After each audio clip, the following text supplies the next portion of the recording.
Bonjour à toutes et à tous.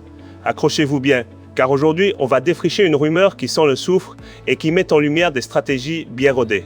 Bienvenue depuis le studio C de Corbeau News Centrafrique. Je suis Junior Fé Enam et pour débroussailler ce terrain miné, je suis avec notre brillante journaliste, Lucie. Absolument, Junior. Les faits nous obligent à regarder de près cette manipulation éhontée, car la question de la présence des miliciens azandais à 40 km de Bangassou n'est pas anodine. Cette désinformation circule, portée par le groupe Wagner, et elle vise clairement à alimenter l'anxiété autour de la ville et à renforcer son emprise sur le pouvoir centrafricain. Ah, la fameuse méthode Wagner. Alors, Junior, explique-nous ce schéma, cette chorégraphie habituelle des mercenaires russes, car on a l'impression que la peur, c'est leur fond de commerce, n'est-ce pas? On les a même vus soutenir l'empereur Faustin dans ses coups de force institutionnels, sous la bannière de la 7e République. C'est exactement ça, Junior. La diffusion d'informations concernant une menace qui approche est un classique pour justifier leur présence sur le terrain. Il y a quelques jours seulement, un convoi de plus de 8 véhicules, bourrés de mercenaires russes, a quitté Bangui, direction l'est du pays, notamment le Hombomu. Un convoi qui se déplace, puis qui s'arrête, Lucie, c'est presque une mise en scène, non?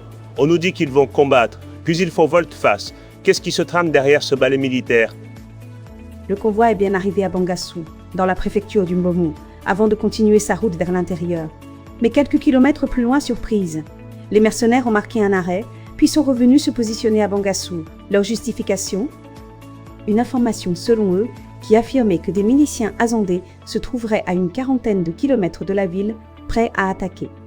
Ils ont donc déclaré vouloir attendre de voir l'évolution de cette situation annoncée. Attendre l'évolution, tu dis?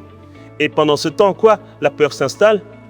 Une semaine après cette annonce, qu'est-ce qu'on observe réellement sur le terrain, Lucie? Y a-t-il eu une seule escarmouche? Un seul mouvement de troupes azandais? Rien, Junior. Absolument rien.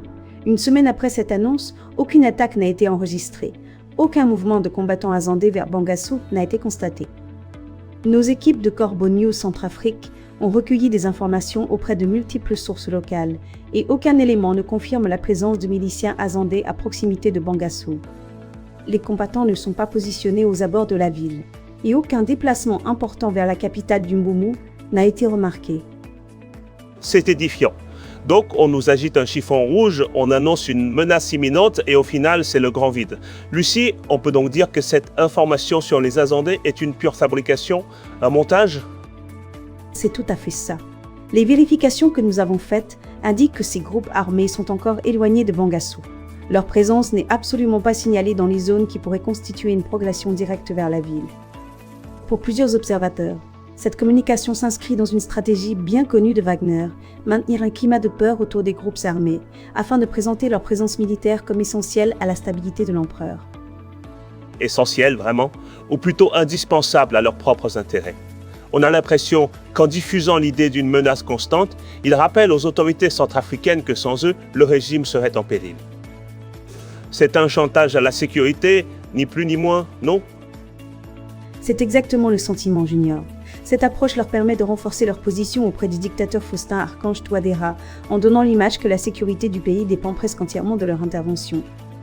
La situation sécuritaire à Bangassou est bel et bien perturbée par ces rumeurs concernant les miliciens azandais, rumeurs relayées par Wagner qui cherchent à entretenir une tension constante autour de la ville. Et malheureusement, cette tension est souvent le terrain de jeu idéal pour leurs autres activités, car ces mercenaires russes, présents depuis des années en Centrafrique, sont loin d'être des saints.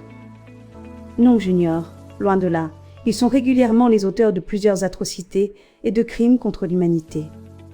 En entretenant ce climat d'insécurité, ils favorisent la prolongation de leur mission et protègent leurs intérêts économiques qui sont intimement liés à ce contexte de guerre. Un tableau sombre, donc, que cette enquête de Corbeau News Centrafrique, une fausse alerte pour de vrais profits. Merci beaucoup, Lucie, pour cette analyse pointue. Merci à toi, Junior. Pour tous nos auditeurs, n'oubliez pas que vous pouvez nous joindre via WhatsApp ou par téléphone au +1 36 686 64 20 ou au +1 36 690 pour partager vos informations. C'était Lucie pour Corbeau News Centrafrique. C'est ainsi que se termine cette édition spéciale. Un grand merci à Eric Nzapa, l'auteur de cette enquête. Restez connectés à Corbeau News Centrafrique pour une information libre et indépendante. Très bonne journée à tous.